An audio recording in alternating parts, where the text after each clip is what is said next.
केंद्र ने उच्चतम न्यायालय को बताया कि वह लोकपाल सदस्यों की नियुक्ति संबंधी कुछ नियमों में बदलाव करेगा। उच्चतम न्यायालय ने कहा कि चुनाव आयोग के पास चुनाव लड़ रहे किसी व्यक्ति के खिलाफ पेड न्यूज की शिकायत की जांच करने की शक्ति है। उच्चतम न्यायालय ने निर्वाचन आयोग को निर्देश दिया कि अशोक चौहान के खिलाफ पेड न्यूज की शिकायत पर 45 दिन में निर्णय ले। 2G स्पेक्ट्रम आवंटन मामले में पूर्व दूरसंचार मंत्री ए राजा, डीएमके सांसद कनिमोई और 15 आरोपियों ने आज दिल्ली की अदालत में बयान दर्ज कराए। अदालत ने 21 अप्रैल को बयान दर्ज कराने का आदेश दिया था। लोकसभा चुनाव के 8वें चरण में 7 राज्यों में 64 सीटों पर प्रचार आज शाम समाप्त हो जाएगा। इन सीटों के लिए बुधवार को मतदान होना है। अमित शाह के बयान पर कांग्रेस प्रवक्ता राशिद अल्वी ने इसे गलत बताते हुए कहा कि अमित शाह आजमगढ़ को बदनाम करने पर तुले हैं। गौरतलब है कि भारतीय जनता पार्टी के महासचिव अमित शाह ने आजमगढ़ को आतंकवादियों का गढ़ बताया था। राष्ट्रवादी कांग्रेस पार्टी के नेता तारिक अनवर ने अमित शाह के बयान को गैर जिम्मेदाराना बताया है। उन्होंने कहा कि चुनाव आयोग को इस पर रोक लगानी चाहिए।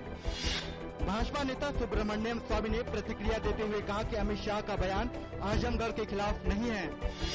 असम के मुख्यमंत्री तरुण गोगोई ने असम में हुई हिंसा के लिए नरेंद्र मोदी को जिम्मेदार ठहराया। गोगोई ने कहा कि भाजपा और मोदी ने असम और देश के अन्य हिस्सों में जो भाषण दिए हैं उसके कारण हिंसा भड़की है।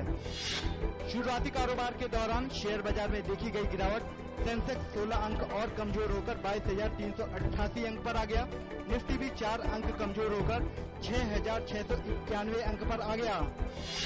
अंतरबैंक विदेशी मुद्रा विनिमय बाजार में आज के शुरुआती कारोबार के दौरान डॉलर के मुकाबले रुपया 13 पैसे मजबूत होकर 60 रुपए 3 पैसे प्रति डॉलर पर खुला। पिछले सत्र के दौरान डॉलर की तुलना में रुपया 15 पैसे के सुधार के साथ 60 रुपए 16 पैसे प्रति डॉलर पर बंद हुआ था। यूक्रेन में रूस समर्थक प्रदर्शनकारियों ने ओडेसा में पुलिस मुख्यालय पर हमला बोला। हिंसा के बाद से हिरासत में लिए गए कई लोगों को छुड़ाया गया। पुलिस मुख्यालय के बाहर जमा हुए सैकड़ों लोगों ने उपद्रव के बाद गिरफ्तार किए लोगों को रिहा कराने की मांग की थी। सीरिया की सर्वोच्च संवैधानिक अदालत ने राष्ट्रपति चुनाव के लिए 3 उम्मीदवारों के नामों की घोषणा की है। 3 जून को होने वाले चुनाव में महर हजार, हसन अल नूरी और सीरिया के राष्ट्रपति बशर अल असद हिस्सा लेंगे। राष्ट्रपति चुनाव के लिए कुल 24 आवेदन आए थे। उत्तरी अफगानिस्तान में आए भूस्खलन के बाद राहत एवं बचाव कार्य जोरों पर है। इस प्राकृतिक आपदा में हजारों लोगों की मौत होने और कई सौ परिवारों के विस्थापित होने के बाद हादसे में जीवित बचे लोगों को राहत पहुंचाई जा रही है। यमन के दक्षिणी प्रांत शाबावा में आतंकवादी संगठन अलकायदा के खिलाफ पिछले 6 दिनों से जारी सेना के हमले में अब तक 42 आतंकवादी मारे गए हैं। इस कार्रवाई में 5 सैनिकों की मौत भी हो गई है।